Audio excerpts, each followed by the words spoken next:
आज हम बात करेंगे फंडामेंटल थ्योरम ऑफ अरिथमेटिक के बारे में।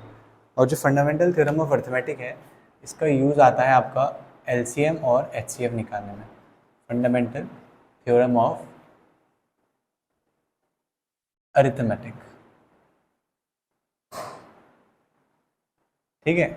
अब फंडामेंटल थ्योरम ऑफ अरिथमेटिक क्या कहती है कि कोई भी, पहले इसको जानने से पहले सबसे पहले हम जान लेते हैं कि प्राइम नंबर, कंपोजिट नंबर और फैक्टर्स, ये सब क्या टर्म्स हैं, ठीक है। प्राइम नंबर, कंपोजिट नंबर्स और फैक्टर्स, ये क्या होते हैं। शुरुआत करेंगे हम फैक्टर्स से, ठीक है, कि फैक्टर क्या होता है। देखिए, जब भी हम कहते हैं कि a is a factor of b, यानी कि जो a है, ठीक है, वो b को डिवाइड करेगा, ठीक है। क्या करेगा? b को डिवाइड करेगा और रिमाइंडर कितना आएगा? 0 रिमाइंडर आएगा, ठीक है। जैसे कि एग्जांपल आप ले लो, 2 इज अ फैक्टर ऑफ 8, यानी कि 2 8 को पूरी तरह क्या करेगा? डिवाइड करेगा। 1 इज अ फैक्टर ऑफ 8, 1 भी डिवाइड करेगा, right. 4 is a factor of 8, ठीक है। अच्छा, 8 खुद का भी फैक्टर है क्योंकि वो खुद को भी क्या करेगा? डिवाइड करेगा, ठीक है। तो 2 हो गया, 1 हो गया, 4 हो गया और 8 हो गया। ये सारे किसके फैक्टर्स हैं? 8 के। फैक्टर होना यानी कि उस नंबर को डिवाइड करना, ठीक है। जैसे कि फैक्टर ऑफ 9, तो 9 के फैक्टर्स क्या क्या होंगे बताइए? 1 होगा क्योंकि 1 9 को डिवाइड करेगा, 3 होगा क्योंकि 3 भी 9 को डिवाइड करेगा, और 9 होगा क्योंकि वो खुद को क्या करेगा? डिवाइड करेगा। तो 9 के फैक्टर्स हैं 1, 3 और 9। फैक्टर का मतलब समझ में है? कोई ऐसा नंबर जो गिवन नंबर को क्या कर देगा? डिवाइड करेगा। अच्छा, अभी देखिए आप यहाँ पे 27 के क्या क्या फैक्टर्स होंगे? 27 के सबसे पहला फैक्टर तो 1 होगा क्योंकि 1 तो हर किसी को डिवाइड कर देता है, राइट। उसके बाद 3 होगा, वेरी गुड, और 6 होगा क्या? नहीं होगा। क्या होगा फिर? 9 होगा, और 9 के अलावा और कौन होगा? 27 खुद होगा, ठीक है। 1, 3, 9 और 27 ये किसके फैक्टर हैं? 27 के। एक तो 1 डिवाइड करेगा 27 को, 3 डिवाइड करेगा 27 को, ठीक है, और 9 डिवाइड करेगा और 27 खुद को डिवाइड करेगा। तो फैक्टर होने का मतलब ऐसे नंबर्स जो किसको डिवाइड करेंगे? उस नंबर को। अगर प्राइम फैक्टर्स बोल दिया जाए, क्या बोल दिया जाए? Prime factors. अगर 27, ये 9 के प्राइम फैक्टर्स पूछ रहे हैं, तो प्राइम फैक्टर्स की हम अभी बात करेंगे जब आपको प्राइम नंबर के बारे में बताएंगे, ठीक है। समझ में आ गया कि फैक्टर होने का क्या मतलब है? a is a factor of b, यानी कि जो a है वो किसको डिवाइड करेगा? b को डिवाइड करेगा। रिमाइंडर कितना देगा? 0, ठीक है। डिवाइड करेगा यानी कि रिमाइंडर क्या देगा? 0, रिमाइंडर 0। a किसको डिवाइड करेगा? b को डिवाइड करेगा। क्यों? क्योंकि a क्या है? b का फैक्टर है। तो 8 का फैक्टर कौन कौन होगा? देखो, 2 होगा, 1 होगा, 4 होगा और 8 होगा। ये सब किसको डिवाइड करेंगे? 8 को डिवाइड करेंगे। 9 का फैक्टर और 27 का फैक्टर, ये हो गया फैक्टर। अब देखो प्राइम नंबर क्या होता है, ठीक है। प्राइम नंबर यानी कि कोई भी एक ऐसा नंबर जिसके सिर्फ 2 फैक्टर्स हों। क्या हो? सिर्फ 2 फैक्टर्स हों। प्राइम नंबर,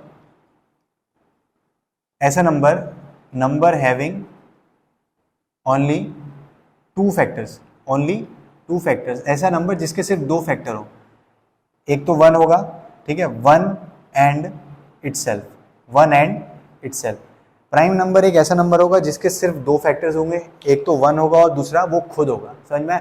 ऐसे नंबर्स क्या कहलाएंगे? Prime numbers. इसको याद करने का, समझाने का दूसरा तरीका भी है कि एक ऐसा नंबर जो सिर्फ 1 से डिवाइड होता है और खुद से डिवाइड होता है। फैक्टर होने का मतलब ही वो होता है, ठीक है। आप दूसरी डेफिनेशन भी इसमें लिख सकते हैं, ऐड कर सकते हैं। और number that is divided by, that is only divided by 1 and itself, ऐसा नंबर जो 1 से और खुद से ही डिवाइड होता होगा, ठीक है। तो आपको ध्यान दें, तो सबसे पहले जो प्राइम नंबर शुरू होते हैं वो होता है 2 से। 1 प्राइम नंबर नहीं होता, ठीक है, ना 1 होता है और ना 0 होता है। बस इसको याद रख लेना कि 1 और 0 प्राइम नंबर नहीं होते। देखो 2, ठीक है, सबसे पहले कहाँ से स्टार्ट होगा? 2 से।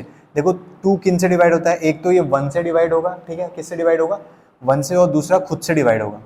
मैं लिख भी देता हूँ, 1 से डिवाइड होगा और 2 से डिवाइड होगा। 3 1 से डिवाइड होगा और 3 से डिवाइड होगा।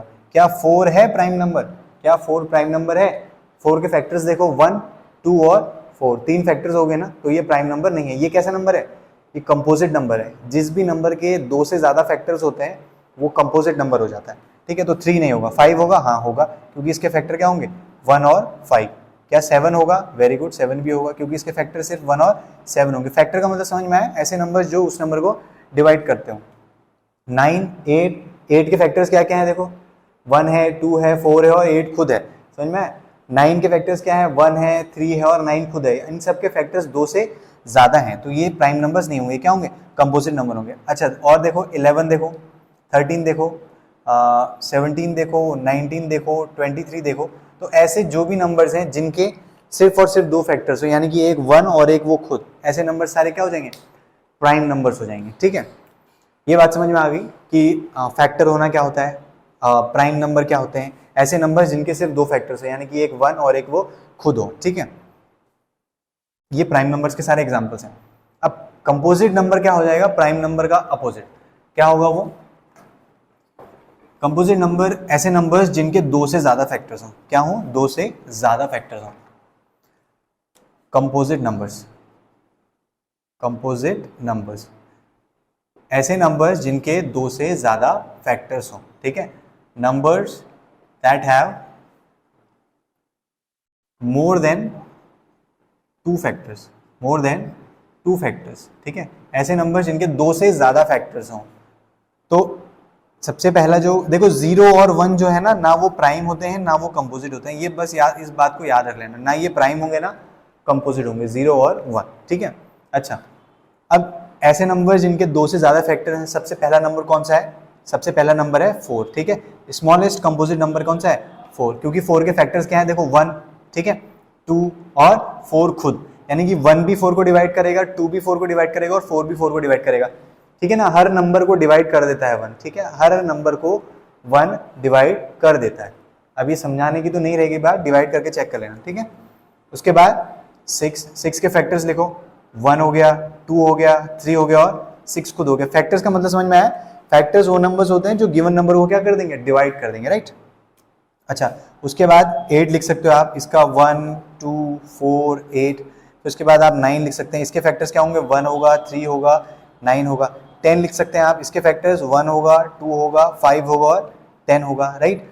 तो ये सारे नंबर्स क्या हैं? कंपोजिट नंबर्स, ऐसे numbers that have more than 2 factors, more than 2 factors. ठीक है, तो देखो 4 को क्या लिखेंगे हम? Smallest composite number, smallest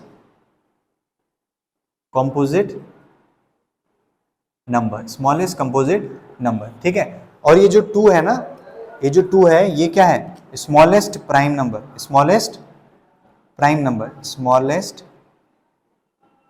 prime number.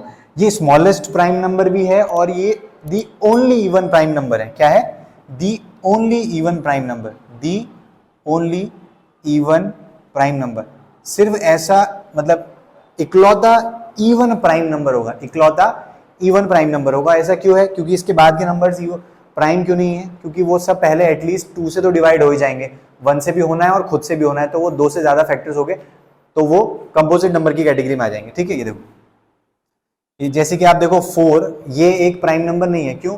क्योंकि ये 2 से डिवाइड होगा, 1 से होगा, खुद से भी होगा, तो इसीलिए सिर्फ और सिर्फ 2 ही इकलौता इवन प्राइम नंबर है। समझ में आ गई बात? तो हमने देखा कि फैक्टर्स का क्या मतलब है, फैक्टर्स से क्या हम समझते हैं, उसके बाद देखा प्राइम नंबर क्या होता है, उसके बाद देखा कंपोजिट नंबर क्या होता है। अब हम आएंगे फंडामेंटल थ्योरम ऑफ अरिथमेटिक पे। ठीक है, फंडामेंटल थ्योरम ऑफ अरिथमेटिक को समझने से पहले इन चीज़ों की जानकारी, नॉलेज होना, अंडरस्टैंडिंग, वोकैबुलरी होना बहुत ज़्यादा ज़रूरी है। ठीक है, उसके बिना फंडामेंटल थ्योरम ऑफ अरिथमेटिक को पढ़ेंगे तो वो एक डेफिनेशन याद करने जैसा रह जाएगा, आपको कुछ समझ में नहीं आएगा। ठीक है, एक्चुअली जो एब्जॉर्प्शन है ना, एसिमिलेशन है जो, वो नहीं हो पाएगा। ठीक है, अब हम लिखेंगे फंडामेंटल थ्योरम ऑफ अरिथमेटिक। आप अगर अभी थोड़ा बहुत रिकैप्चुलेट कर सकते हैं तो देखिए, फंडामेंटल थ्योरम ऑफ अरिथमेटिक क्या कहती है कि कोई भी जो कंपोजिट नंबर है, कोई भी कंपोजिट नंबर, ध्यान से आप देखना, इधर मैं लिख रहा हूं, एवरी कंपोजिट नंबर। अब देखो समझ में आ रहा है, क्लिक हो रहा है कंपोजिट नंबर क्या होता है? कंपोजिट नंबर यानी कि कोई भी ऐसा नंबर जिसके 2 से ज्यादा factor. Every composite number can be written या एक्सप्रेस्ड, ठीक है, रिटन या expressed as a product of its prime factors. अब देखो, अब धीरे धीरे आपको ये रियलाइज होगा कि क्या मतलब है इन शब्दों का। Composite number, every composite number can be written और expressed as a product of its prime factors and this factorization is unique and this factorization is unique except the order, ठीक है ना, except the order of the factors, except the order of the factors। अभी देखो, अब मैं आपको समझाता हूं धीरे धीरे। सबसे पहले देख क्या वर्ड बोला है, कंपोजिट नंबर, ठीक है। Every composite number can be written और express as a product of its prime factors. Prime factors, factors का मतलब समझते हो आप, फैक्टर्स का मतलब समझते हैं, ठीक है। फैक्टर्स यानी कि वो नंबर्स जो एक गिवन नंबर को डिवाइड कर देते हैं, ठीक है, जिस नंबर के वो फैक्टर है। प्राइम फैक्टर्स यानी कि वो फैक्टर्स नेचर में कैसे होंगे, प्राइम होंगे, वो खुद क्या होंगे, प्राइम होंगे। समझ में आ गया, ऐसे फैक्टर्स जो प्राइम नंबर्स हैं तो उनको क्या बोलेंगे, प्राइम फैक्टर्स। तो every composite number can be written और expressed as a product of its prime factors, और वो जो फैक्टराइजेशन आएगा ना वो यूनिक होगा, हर कंपोजिट नंबर के लिए यूनिक होगा। ऑर्डर की बात नहीं कर रहे हैं, ठीक है। आपने 3 इधर लिख दिया और एक बार में 3 इधर लिखा, 3 इंटू 4 इंटू 7, और एक बार में ऑर्डर चेंज किया था, दैट डज नॉट मैटर, ठीक है। बट जो उसका जो नंबर्स निकलेंगे ना, फैक्टर्स निकलेंगे, ठीक है, वो यूनिक होंगे। समझ में आया। अभी देखो सबसे छोटा मैं एग्जांपल उठा रहा हूँ 4 का, ठीक है। स्मॉलेस्ट कंपोजिट नंबर जो हम ले रहे हैं 4। अब 4 एक क्या है, कंपोजिट नंबर है। तो जो फंडामेंटल थ्योरम ऑफ अरिथमेटिक कहती है वो ये कि जो भी एक कंपोजिट नंबर है उसको आप उसके प्राइम फैक्टर्स के प्रोडक्ट के फॉर्म में रिप्रेजेंट कर सकते हैं। अब इसके प्राइम फैक्टर्स क्या होंगे, देखिए फैक्टराइजेशन अगर हम करेंगे 4 का तो 2 2 जा 4, 2 1 जा 4, यानी कि इसके जो प्राइम फैक्टर्स है वो क्या है, 2 इंटू 2 प्राइम फैक्टर्स। समझ में आया ना। 1 क्यों नहीं लिखा, क्योंकि 1 प्राइम में नहीं आता है, ओके। आप इंटू 1 भी लिख सकते थे, 4 को आप इंटू 1 भी लिख सकते थे। अभी आप कहोगे कि ये तो कंफ्यूज मत हो ना, मतलब ये प्राइम नहीं है, ठीक है ना। इसके देखो प्राइम का क्या है, सिर्फ 1 और 4 होने चाहिए थे फैक्टर्स, यहाँ पे 2 है, 1 है, 4 है, 3 फैक्टर्स हो गए। तो कोई भी कंपोजिट नंबर अपने जो उसके प्राइम फैक्टर्स हैं उसके प्रोडक्ट की फॉर्म में लिखा जा सकता है। और ये फैक्टराइजेशन ना 4 के लिए ऐसा ही होगा फैक्टराइजेशन, 4 का और कुछ और फैक्टराइजेशन नहीं लिख सकते आप। 4 के लिए फैक्टराइजेशन यही होगा, ये जो फैक्टराइजेशन है ये यूनिक है 4 का, ठीक है। प्राइम फैक्टराइजेशन ये यूनिक है। किसी के मन में कुछ ऐसे उल्टे डाउट आ रहे हो कि इसको 4 इंटू 1 भी तो लिख सकते हैं, देखो आप एक खुद ही कॉन्ट्राडिक्शन करोगे अपनी बातों को, ठीक है, क्योंकि 4 प्राइम नंबर नहीं है। समझ में आया। उसके बाद हम आ रहे हैं, देखिए अगले कंपोजिट नंबर पे जो है 6 को हम कैसे लिख सकते हैं, 6 के फैक्टर्स करिए। अब देखो बहुत आसान है वैसे, बट फिर भी आप ऐसे कर लीजिए।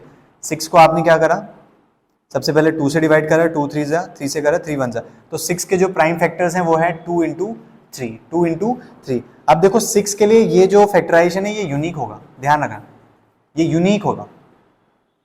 6 को आप किसी और तरीके से प्राइम फैक्टर्स में रिप्रेजेंट कर ही नहीं सकते, 2 और 3 के अलावा, ठीक है। अच्छा उसके बाद हम आ रहे हैं 8 पे। 8 को कैसे फैक्टराइज करेंगे, देखो अब आप लोग, मैं डायरेक्ट करूंगा आप, ठीक है, सॉल्व ऐसे कर लेना। 8 को लिखेंगे 2 इंटू 2 इंटू 2। अब ध्यान से देखना ये जो फैक्टराइजेशन है ना 8 का, 8 एक कंपोजिट नंबर है और उसके ये सब प्राइम फैक्टर्स हैं। क्या है, प्राइम फैक्टर्स, बोल सकते हो डुप्लीकेट प्राइम फैक्टर्स, ठीक है ना, 2 3 बार आ रहा है, बट आप समझ सकते हैं कि ये प्राइम फैक्टर्स हैं। और ये यूनिक है तरीका कि ये 2 के, आप कोई ऐसा मत कह देना इसको 2 की पावर 3 भी लिख सकते हैं, ठीक है, ऐसे बातें कोई भी मत करना, ठीक है, वो एक ही बात है, अंडरस्टूड है। तो कोई भी एक कंपोजिट नंबर है, हम उसको उसके प्राइम फैक्टर्स के प्रोडक्ट की फॉर्म में क्या कर सकते हैं, रिप्रेजेंट कर सकते हैं, ठीक है। अच्छा ये तो छोटे नंबर्स हो गए, अब बड़े नंबर्स ले लेते हैं, बड़े कंपोजिट नंबर्स, ठीक है। बड़े कंपोजिट नंबर जैसे कि 1024, 1024। अब 1024 के फैक्टर्स कैसे करेंगे, ठीक है, आप इधर देख लो। 1024 ये होता है 2 टाइम्स 512, ठीक है, 2 टाइम्स 256, फिर 2 टाइम्स 128, फिर 2 टाइम्स 64, 2 टाइम्स 32, ठीक है, 2 टाइम्स 16, फिर 2 टाइम्स 16 के बाद 2 टाइम्स 8, 2 टाइम्स 4, 2 टाइम्स 2 और 2 टाइम्स 1। कितना आ जाएगा, कितने आ गए तुम, 3 4 5 6 7 8 9 10 11 12, ठीक है, 2 की पावर 12। ये 2 टू दी पावर 12 होगा भी कि नहीं होगा, रुको ये मैंने इनको भी कॉपी कर दिया है, चलो वो कोई बात नहीं। इसको यहीं से देख लेते हैं, ठीक है। तो 2 to the 8 2 4 2 2 2 1, तो ये 10 होने चाहिए, 3 4 5 1 2 3 4 5। तो ये क्या आएगा 2 इंटू 2 इंटू 2 इंटू 2 इंटू 2, फिर 2 इंटू 2 इंटू 2 इंटू 2 इंटू 2। इसको आप 2 to the power 10 भी लिख सकते हैं, जो भी है, ठीक है। तो ये 1024 है, क्या है, कंपोजिट नंबर है। क्या है, कंपोजिट नंबर है। आप कह रहे होंगे कि अभी इसके तो दो ही फैक्टर तो हैं, एक 1 और एक 2, ठीक है। ऐसा देखो, ये बातें मत करना, इसके फैक्टर्स बहुत सारे हैं। ये देखो 4 एक फैक्टर है, 8 एक फैक्टर है, 16 एक फैक्टर है, ठीक है। बहुत सारे फैक्टर्स हैं इनके। तो ये क्या है, कंपोजिट नंबर है। तो किसी भी कंपोजिट नंबर को आप उसके प्राइम फैक्टर्स के प्रोडक्ट के फॉर्म में लिख सकते हैं। और जो 1024 का प्राइम फैक्टराइजेशन है ना, वो सिर्फ यही हो सकता है, और कोई प्राइम फैक्टराइजेशन पॉसिबल ही नहीं है। समझ में आया? फंडामेंटल थ्योरम ऑफ अरिथमेटिक यही स्टेट करती है कि कोई भी कंपोजिट नंबर है, उसका जो आप उसको रिप्रेजेंट कर सकते हैं as a product of prime factors, और वो जो फैक्टराइजेशन होगा ना, वो यूनिक होगा। आप किसी और तरीके से, किसी और फॉर्म में प्राइम फैक्टर्स के प्रोडक्ट के फॉर्म में और रिप्रेजेंट कर ही नहीं सकते, ऑर्डर को अगर इग्नोर कर दें, ठीक है। ऑर्डर डज नॉट मैटर, वैसे भी मल्टीप्लिकेशन में, एडिशन में ऑर्डर वैसे भी मैटर नहीं करता है, ठीक है। तो ये थी फंडामेंटल थ्योरम ऑफ अरिथमेटिक। बहुत ज्यादा इंपॉर्टेंट है इन वर्ड्स का, इनका मीनिंग समझना। कंपोजिट नंबर क्या है, प्राइम फैक्टर्स क्या है, ठीक है। ये भी देखो, ये 2 हो गया, 2 3 2, ठीक है। ये सब प्राइम फैक्टर्स हैं, खुद प्राइम नंबर्स हैं, और इन कंपोजिट नंबर के प्राइम फैक्टर्स हैं। समझ में आ गया? फैक्टर्स यानी कि कोई भी ऐसा नंबर जो गिवन नंबर को डिवाइड करता है। प्राइम फैक्टर्स यानी कि वो जो फैक्टर्स होंगे वो खुद प्राइम नंबर्स होंगे। क्या होंगे? खुद प्राइम नंबर्स होंगे, ठीक है। तो every composite number can be written और express as a product of its prime factors, and this factorization is unique except the order. Order की बात नहीं कर रहे, बस ये लिखना जरूरी था कि लिख दिया, ठीक है। तो अब ये फंडामेंटल थ्योरम ऑफ अरिथमेटिक का यूज कहां आता है? ये फंडामेंटल थ्योरम ऑफ अरिथमेटिक का यूज आता है एलसीएम निकालने में, ठीक है। एलसीएम और एचसीएफ निकालने में, और इनकी जो एप्लीकेशन बेस्ड क्वेश्चंस है उनको करने में। तो इसके अगले लेक्चर में हम एलसीएम और एचसीएफ वाले क्वेश्चंस देखेंगे कि कैसे वहां पे हम फंडामेंटल, पहले तो हम ये जानेंगे कि एलसीएम क्या होता है, कंसेप्चुअल जो मीनिंग है एलसीएम का, एचसीएफ का, वो जानेंगे। उसके बाद कैसे फंडामेंटल थ्योरम ऑफ अरिथमेटिक से उसको निकाला जाए वो देखेंगे, ठीक है। और हम आगे बढ़ेंगे अगले लेक्चर में, ठीक है। ओके।